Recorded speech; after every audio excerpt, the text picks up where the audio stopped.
Oya nani? Jalango. Okimia time. Speaker, mada ya kwanza ni hii mada ati watoto wanachoma mashule. Speaker, hiyo ni mada mzuri sana, na hiyo mada inafaa watu wenye wako na watoto kama sisi ndio tu discuss. Wenye wanajua mambo ya education, Mr. Speaker.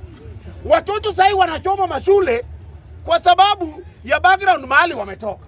Mr. Speaker, mtu hajasoma kuanzia tangu azaliwe hadi anakuwa mkubwa kama wewe. Amezaa mtoto. Baba hajui importance ya education, mama hajui, pia ameoa mwenye hajasoma. Mtoto pia anaenda kuchoma shule kwa sababu anaona baba yangu hajasoma, mama yangu hajasoma. Sasa anaenda kuchoma shule. Sasa mimi nataka kuambia Minister of Education ya kwamba wenye wanaibianga watu mtihani hapa, ya kwamba mtu hajawahi soma hata hajui kuandika jina yake, alafu anaenda anajaza form, anaenda kufanya mtihani, alafu anaambiwa hatampata 401 marks. Hao watu wakufie jela. Hao ndio wanatuletea shida Speaker. Hao ndio wanatuletea shida. Education ni kitu important. Mr. Speaker, nataka kuingilia hii mada ya Ebola. Mr. Speaker, hii ni kitu ya maana, hiyo kitu kujengwa hapa Kenya. Kwa sababu gani? Kulikuwa na corona. Corona iliua watu wengi Kenya kwa sababu hakuna kesi ya Ebola hapa. Hii ya kwanza nani alileta ya kwamba Ruto ametoroka Kenya, ameenda nje kwa sababu order members. Yes. Nafikiria mlisikia the way niliframe hiyo mada. Nafikiria mlisikia. Si venye anaileta. Nilisema Ruto wameleta mambo ya Ebola. Yes. Wameleta mambo sisi. Sasa wanauliza. Yes. Ruto anajaribu kuepa hii maneno. Yes. Ili budget isisomwe. Yes, sasa tunasema mimi kwangu, unajua siwe sema venye nataka. Mimi nataka kusema hivi. William Samoei Ruto sasa ameenda nje. Na watu wengine watasema Ruto ameepa hiyo mambo ya Ebola, wengine wanasema ameepa financial bill. Financial bill Ruto ana nao shida kwa sababu Jaluo ndiye anakuwa budget. Ni anaandika. Ndiye anatoa pesa. Mahali Jaluo hapo hiyo kitu iko sawa. Speaker, mimi nataka tu kuongelea mambo ya Ebola. Hapa kwa Ebola Speaker, hapa kwa Ebola ndio kuna maneno. Hiyo kitu jengwa hapa Kenya haraka sana.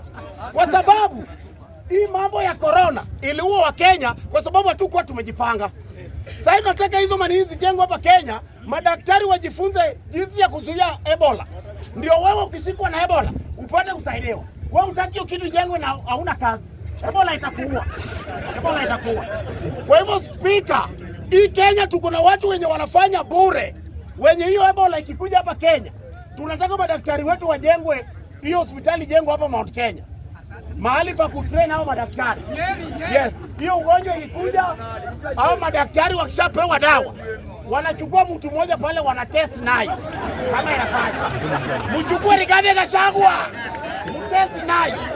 Mnatest nayo Ebola.